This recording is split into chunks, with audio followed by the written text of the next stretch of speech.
Fellow Sierra Leoneans, today I greet you with a heavy heart. Let us mourn for and pray to God, Allah subhanahu wa ta'ala, to grant eternal peace to our police officers and other citizens who were violently killed on the 10th of August 2022. On that day, the peace, security, and stability of this nation was shattered by persons whose insurrection was premeditated, well-planned, financed, and executed with shocking brutality.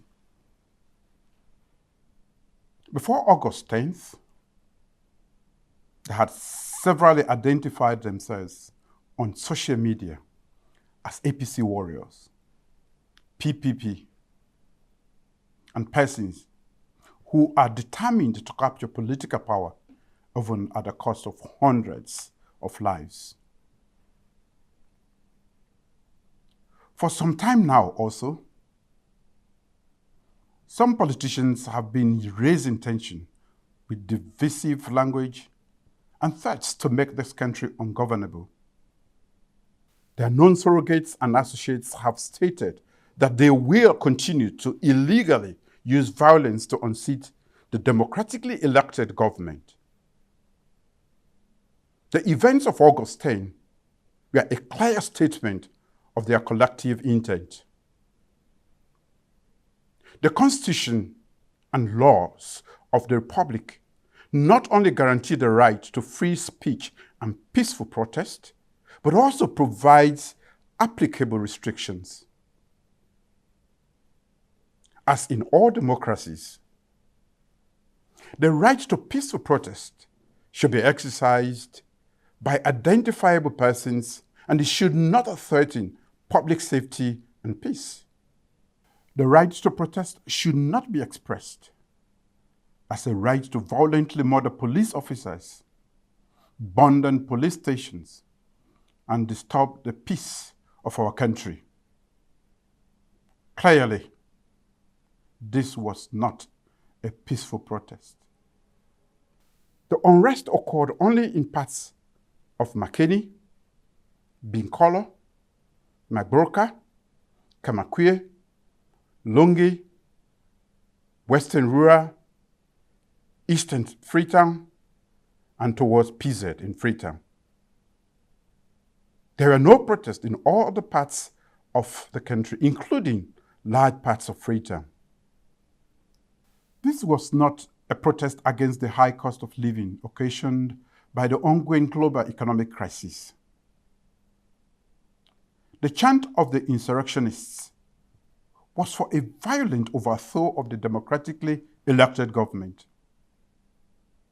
The killings and destructions targeted police officers and public and private property associated with the government. Theirs was not a protest about measures undertaken by the government to handle the challenges brought on by the global economic crisis. Let's be reminded that since COVID-19 struck, government has undertaken specific economic mitigation, recovery, and resilience measures that have kept essential food items and fuel on the market, kept businesses running, maintained public services, and regularly paid monthly salaries. In fact, government has reduced fuel and transportation prices twice in the last month alone.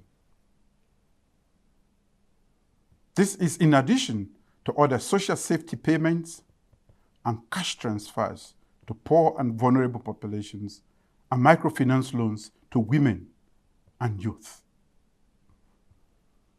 The government is expanding skills development and vocational educational opportunities and creating jobs in various sectors of the economy, especially in mining in the northern province, and small-scale manufacturing in other parts of the country. Government had also undertaken large-scale efforts towards food security and kept its free quality school education and healthcare priorities on course. This insurrection, which was executed by clearly identified partisans using the cover of follow-on crowds, including children, was characterized by targeted killings, wanton looting, and destruction of property. It was not a peaceful cost of living protest. This was simply an attack on the peace and security, an attack on the rule of law, an attack on democracy. In addition to the overarching objective, the attacks were meant to violently disrupt the daily and normal activities and lives of ordinary Sierra Leoneans.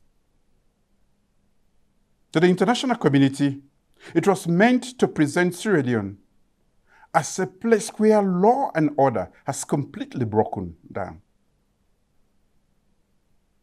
Government will not sit idly by for such persons to disturb the peace of this nation and derail the gains we are making in this nation. The full force of the law will be brought to bear on all those persons who attacked and killed police officers. They, their sponsors, and their collaborators will not go unpunished. There will also be a full investigation into the death of ordinary citizens who lost their lives in this senseless violence incited by those unknown persons.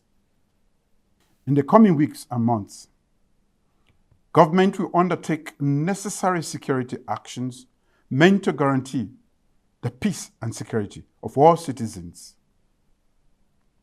While these may cause some unavoidable inconveniences, government's action will guarantee all constitutional rights and freedoms of peaceful citizens. The security forces will and must act with great restraint and within their professional codes of service.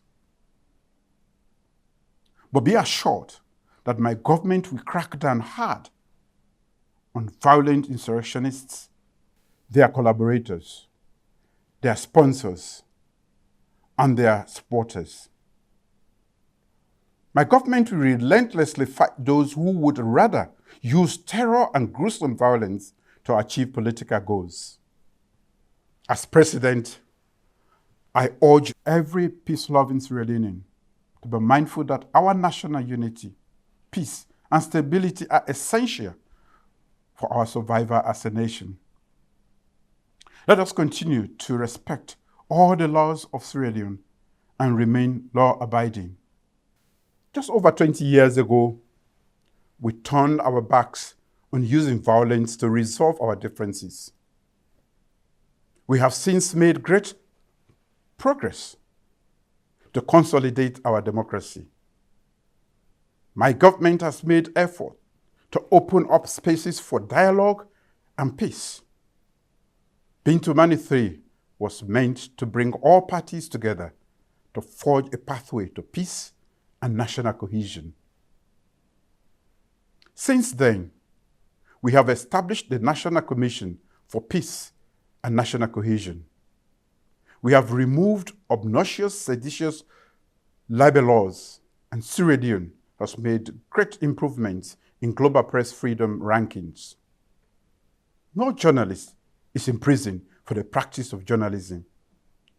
There are no political prisoners, and government has abolished the death penalty.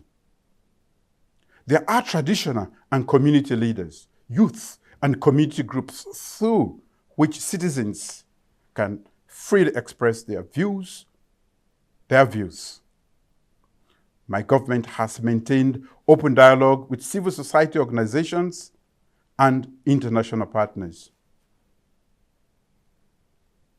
Government also assures the right to peaceful protest as long as groups and their leaders identify themselves and work within the existing laws of Sierra Leone.